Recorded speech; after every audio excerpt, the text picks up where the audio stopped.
கர்த்தருடைய பரிசுத்த நாமத்திற்கு ஸ்தோத்திரம். இன்றைய நாளின் தியானத்திற்கென்று தெரிந்து கொள்ளப்பட்ட வேத வசனம் பரிசுத்த யோவான் எழுதின நற்செய்தி நூல் 16ஆம் அதிகாரம் 20ஆம் வசனம். யோவான் 16:20.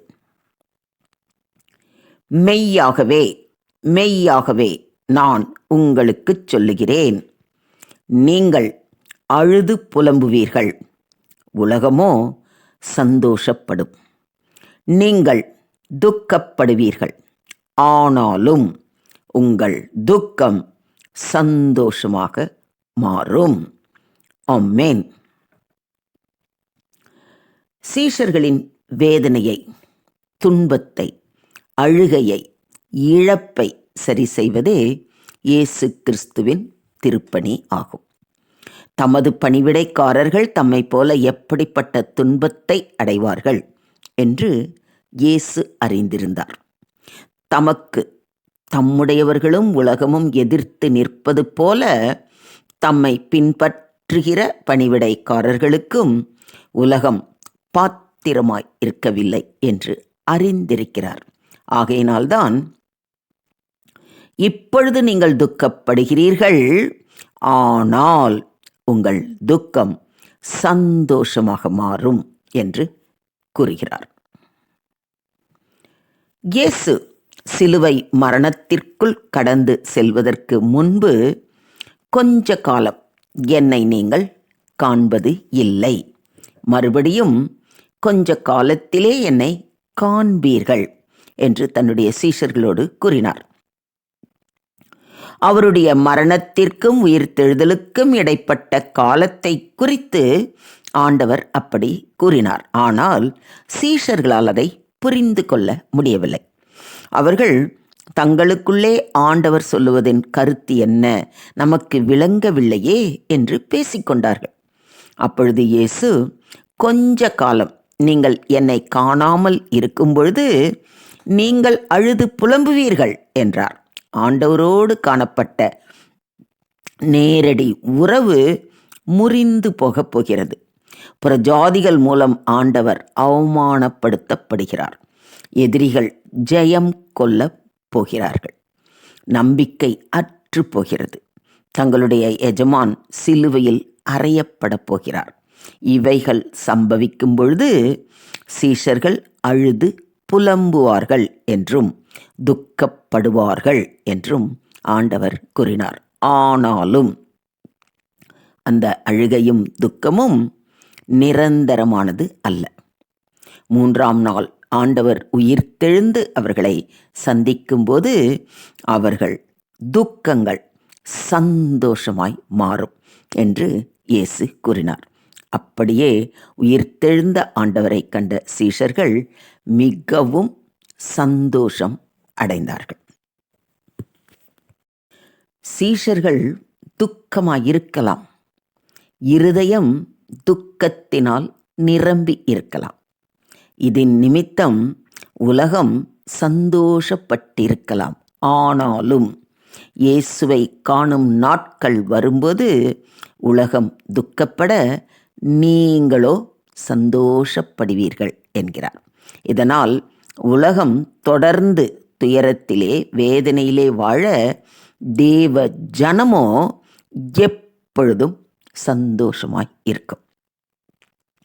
கிறிஸ்தவ வாழ்வில் கிறிஸ்துவின் நிமித்தம் உண்டாகும் துக்ககரமான நிகழ்வுகள் நிரந்தரமானவைகள் அல்ல. தீமைகளும் தீங்கு செய்பவர்களும் அதிகாரம் பெற்றிருப்பது வரையிலும் மட்டுமே தேவனுடைய ஜனம் துன்பத்தை அனுபவிக்கிறது. ஆனால் இயேசு கிறிஸ்துவினால் கிடைத்துள்ள சந்தோஷம், சமாதானமானது நிரந்தரமானது. அவைகள் உலகத்தில் இருந்து உண்டானதாயிராததினால் அவைகளை விலக்கி வைக்க உலகத்தாலும் தீமையினாலும் இயலாது. கிறிஸ்துவை நம்பி வாழ்கின்றவர்களுக்கு உலகம் பாத்திரமாய் இருப்பது இல்லை. உலகத்தோடு ஒட்டியும் இணைந்தும் வாழாதிருப்பதினால் முழு உலகமும் தேவனுடைய மக்களுக்கு எதிராகவே எழும்பி நிற்கும். இதற்கு காரணம் உண்டு. சிருஷ்டிகளானது தேவ பக்தி உள்ள சந்ததி தோன்றும்படி மன்றாடி கொண்டிருக்க, தீமையின் கர்த்தாக்கள் தங்களுக்கும் கொஞ்ச காலம் மாத்திரமே உண்டு என்று அறிந்து தேவனுடைய ஜனத்தை அழித்து ஒழிக்க போராடுகின்றது. ஆனால் சிருஷ்டிகளின் ஏக்கமும் தேவனின் வாக்கு தத்தங்களும் தோற்று போகாது என்பதை தீமை அறிந்திருக்கவில்லை.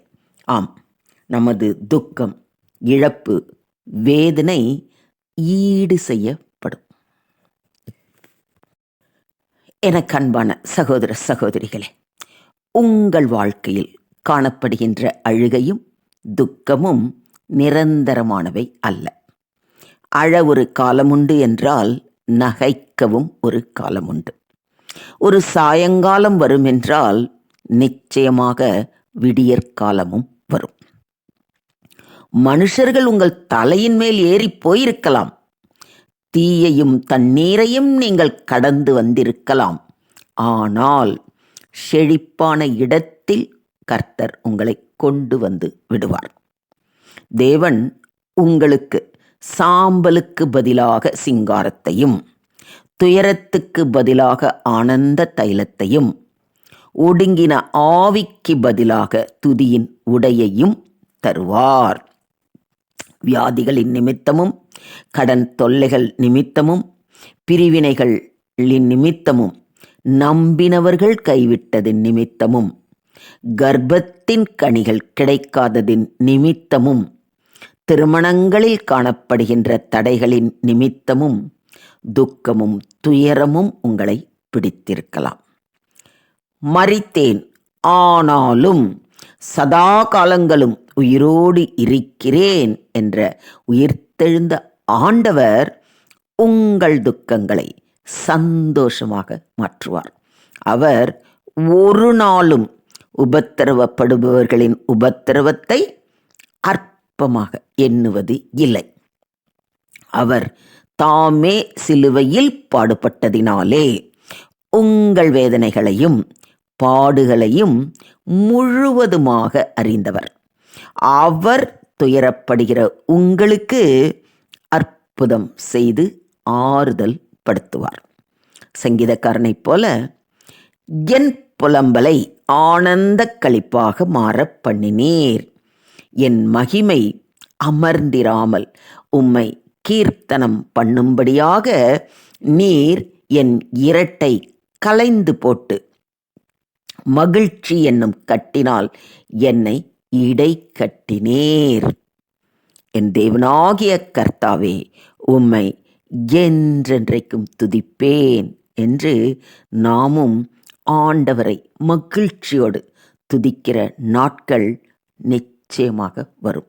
ஸோ இன்னைக்கு துக்கத்தோடும் சோகத்தோடும் கவலையோடும் வேதனையோடு இருக்கிறீங்களா? கவலையே படாதீர்கள். கர்த்தருடைய பாதம் பணிந்து அவருடைய வார்த்தைகளை அணு தினமும் வாசித்து தியானித்து கர்த்தர் எனக்காக யாவையும் செய்து முடிப்பார் என்ற விசுவாசத்தோடு இன்றைய துக்கம் நாளைக்கு எனக்கு சந்தோஷமாக மாறும் என அவர் சொல்லியிருக்கிறார்.